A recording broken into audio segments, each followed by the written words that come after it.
Hi, it's Kimberly Tyson, and it's so nice to be back with you today. I do a weekly newsletter, and if you don't subscribe to it already, you really should. We cover a lot of different topics and fun things, kind of esoteric things sometimes, and sometimes it's nuts and bolts and promotions. Not so heavy on the promotional stuff. But this week it was on sleep. And sleep is so important for our health and our beauty because what's happening inside shines outside, as I keep saying. They are so integral to each other. So, what I wanted to do was talk to you today about sleep and the importance of it, kind of what happens, a broad brush, and then tell you about some things that I work with to help me with my sleep. First of all, adults need 7 to 8 hours sleep a night. That is the pretty much critical. People can say they get by with less, and maybe they can without being cranky the next day, but there are things that are happening in your body that need to be addressed. And that doesn't happen unless you're getting 7 to 8 hours worth of sleep.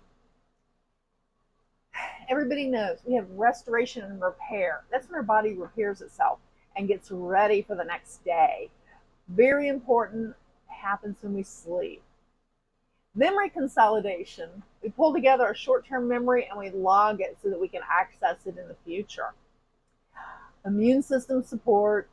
You've got to have your body well rested so it can fight and do its job. Brain detoxification. Did you know that you have a brain dump every night? And when that happens, literally chemicals leave your brain and they go out, and that is for the health. When that's not happening, that's when you have cognition diseases set in. So you have to have a brain dump every night. And it's normal for you to wake up on occasion. Did you know that? So you might wake up and not even know it, or wake up just for a few minutes and then go back to sleep. That is very, very normal. Now, they do say if you wake up and you can't get to sleep for 20 minutes, then get up and do something relaxing for yourself to get back to sleep. That way you're not fighting and staying up longer than you would as if you just hit it head on and it was like, yep, I'm going to relax. I'm going to get up, get out of bed, read, do something different. Take your mind off of what's happening. So we have being awake at night sometimes. And like I said, if you were to watch or look at a sleep pattern for your night, which I do with my Apple Watch. I love it. I can tell. You can tell when food impacts your sleep, or maybe I had an extra glass of wine and how that impacts my sleep. Or I have nothing and it does great.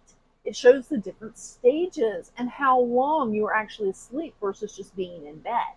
And you'll see these little quick little pivots up where I'm awake for maybe 30 seconds or 60 seconds, hardly at all. And I don't even know I've woken up during that time.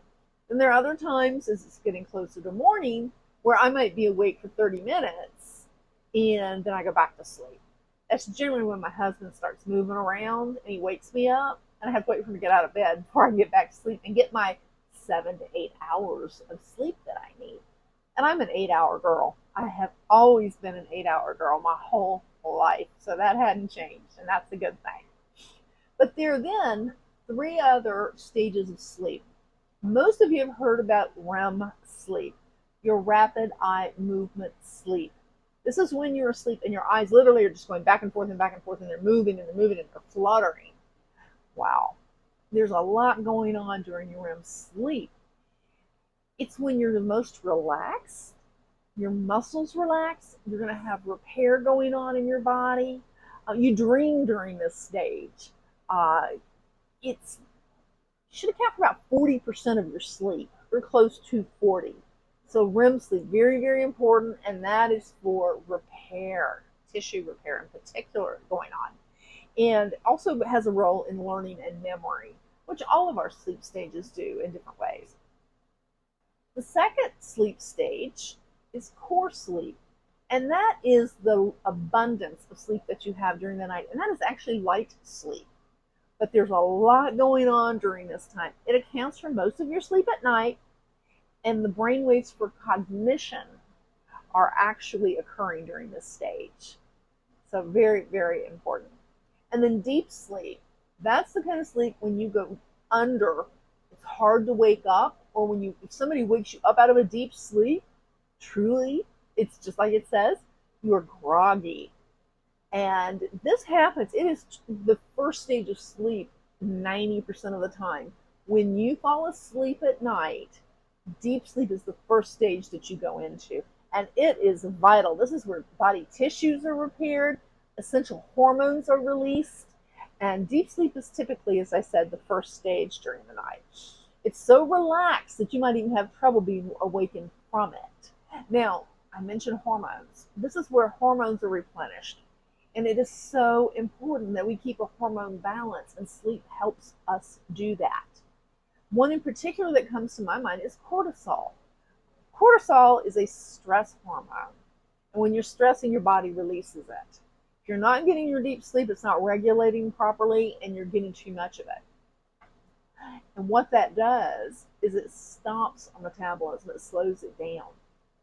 If you are not getting 7 to 8 hours good sleep, which includes your deep sleep stage, over the period of a year, the average adult will put on 10 pounds just from not sleeping and from not getting that balance back, the hormone levels, and in particular cortisol.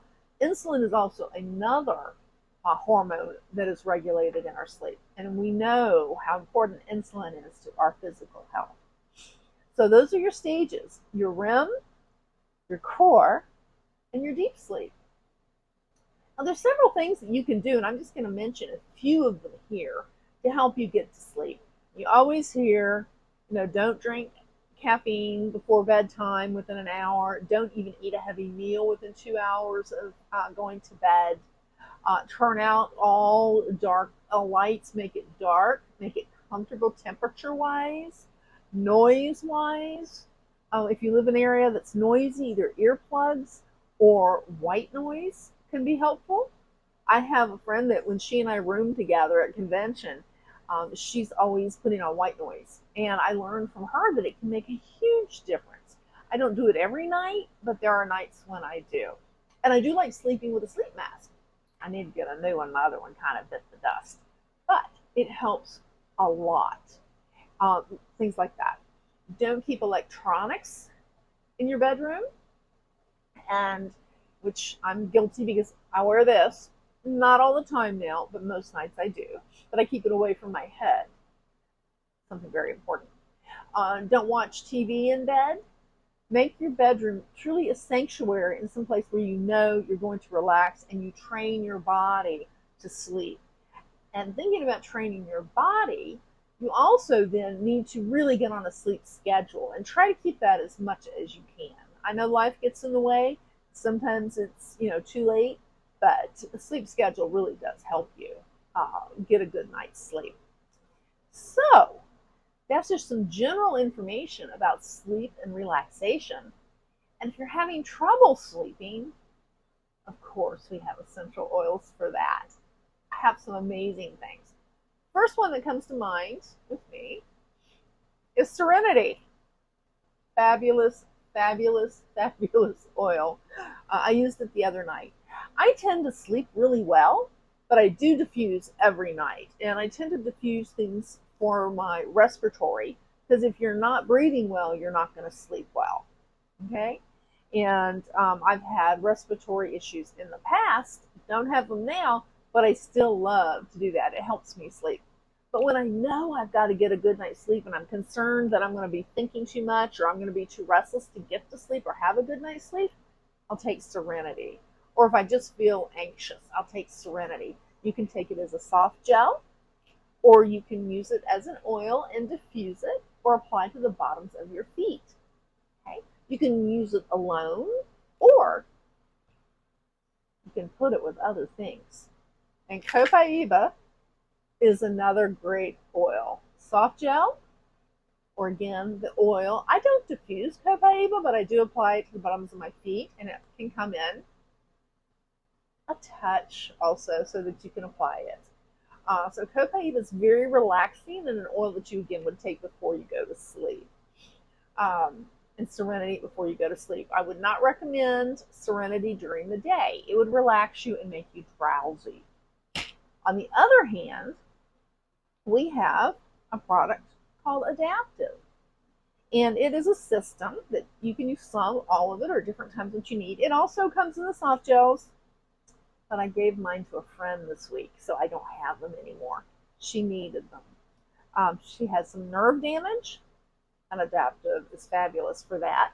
And it's the same reason that it's good for resting and sleeping, um, because it has GABA, and GABA is a product, protein that our body creates naturally, and if we're not creating enough of it, our neurons, our nerve cells fire too much. GABA relaxes our nerves, so why wouldn't that be great for resting? Now, the nice thing about Adaptive is you can calm down during the day because it helps you focus. I've actually had students that were taking their med caps that used the Adaptive roller bottle, the touch. They applied it while they were taking the test. They applied it before they went in to take the exam and during the exam as they felt they needed it. I've also had a friend that when she ran a boutique and she was going to have to let somebody go, and she liked this person, but they were like horrific at their job, and she was told to fire them. So she was all upset and nervous. I gave her a bottle of Adaptive, and she applied it and thanked me so much. She said it helped her make it through that process that day. So it smells good too. So I carry this in my purse. Great, great oil to use if you just need to be calm. Now, it also comes, and you can diffuse it or apply the bottoms of your feet in the oil. It also comes in the soft gel, as I mentioned, and you can take that in the morning when you know you're going to have an anxious day. I was talking to one of my customer service representatives at doTERRA a couple of years ago after Adaptive came out. He says, "Oh, Kim, with my job, I take Adaptive every morning before I leave the house." So there you go. But it calms, but it focuses. Now, the additional thing with Adaptive is that if you want to take it at night in the soft gel, have you ever had that monkey brain where your mind just won't shut off? It's just like chatter, it's just going on and back, and it won't stop, and it won't stop. Adaptive helps with that.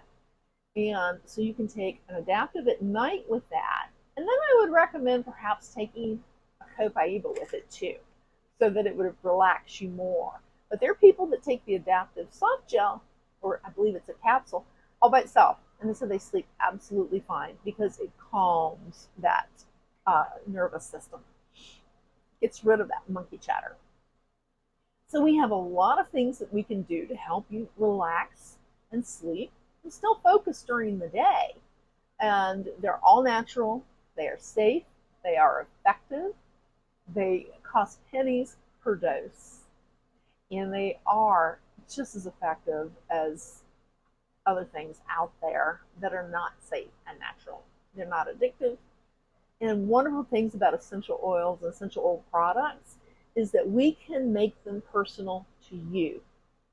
In other words, if your body likes something a little bit better or doesn't like something, we can alter that with no side effects. I'll experiment with you. I'll help you down that path, and we'll get you sleeping great. Or if there's anything else that you're dealing with and you want to share that with me, be happy to recommend things for you. So that's what I have for today, and I hope you learned a little bit, enjoyed hearing about sleep, because it's so vital to our health and our physical appearance. And we want to live younger longer. We want to look younger longer too, at least I do. So here's to you. Hugs and health. I'll see you next time.